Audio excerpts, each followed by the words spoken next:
Hello everyone, it's Shane Kanto, your Wasteland reviewer, and I'm here to review Enter the Fat Dragon. And this is actually a remake of a film that took the popularity of Bruce Lee, Enter the Dragon, and made a silly slapstick spoof of it. And then they made it again in 2020 and put Donnie Yen in a fat suit, which honestly he's really not that fat. He's just a little chunky. And honestly, he moves around really, really well for somebody who's supposedly fat and out of shape.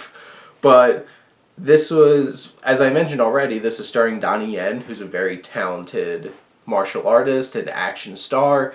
And this is the kind of film, like, I looked at the poster, I'm like, this looks stupid. So hopefully I'll just have a dumb, fun time with it. And honestly, I did.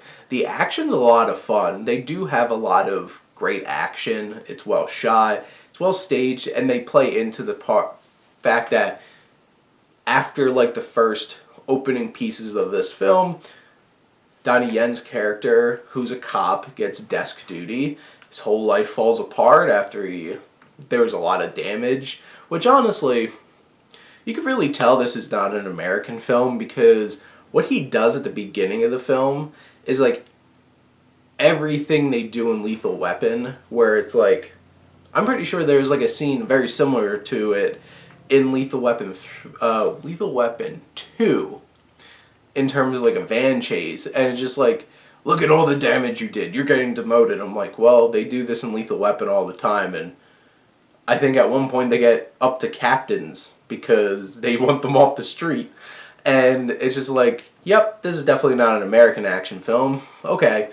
And so it's like, he's not really that fat, nor did he really do anything that bad. He saved a bunch of lives. But, you know, we're going to go with it. But in general, the story is full of cliches, and it's just like him trying to stop these bad people who are very obviously bad people in Japan.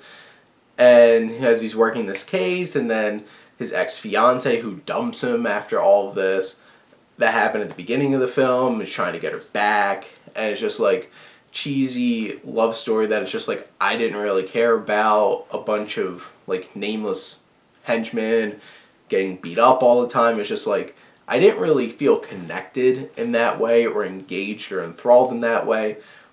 But the action and Donnie Yen are so much fun that I enjoyed watching this a lot.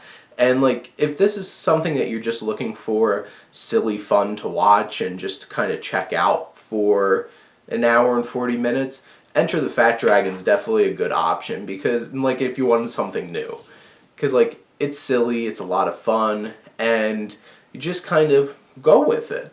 And you know, might not be impressed by the story you get or impressed by most of the characters that you get, but Donnie Yen gives a really great performance at the center of it, and there's plenty of fun action to go around, including a set piece in a giant fish warehouse and complete nonsense happening.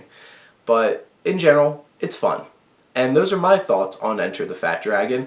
Let me know what you think, and let's talk some movies. But thank you as always for tuning in and supporting your Wasteland reviewer.